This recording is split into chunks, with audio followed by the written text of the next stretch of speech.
In 1901, when Annie Edson Taylor became the first person to go over Niagara Falls in a barrel, the experience was so unsettling that she said, "Nobody ought to ever do that again." Oh, but many people have followed in her footsteps. It would take 10 years before someone else would try it again.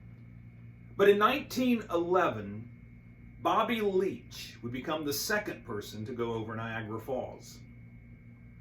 Now, while Annie Edson Taylor survived her ordeal virtually unscathed, Leach would spend 6 months in the hospital recovering from his injuries, which included 2 broken kneecaps and a fractured jaw.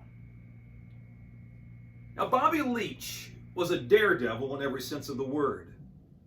While before going over the falls, he had parachuted from a bridge overlooking the Niagara River.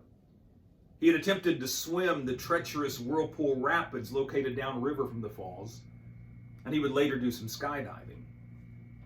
But all of that was just small potatoes compared to the idea of going over the falls. On July 25th, 1911, Bobby Leach, here pictured with his specially designed steel drum, would make his trip over the falls. Now, even though he suffered many injuries, Leach was able to survive because he had calculated the risks and he had taken proper precautions to protect his life. But 15 years later, his story would take a bizarre turn. In 1926, while on a publicity tour in New Zealand, Bobby Leach was just casually walking down the sidewalk when he slipped on an orange peel, fell and fractured his leg. The leg got infected.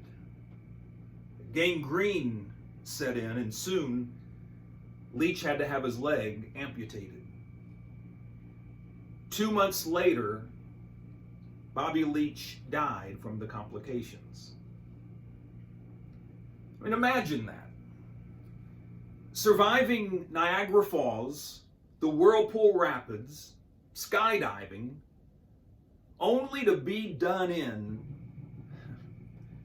by an orange peel.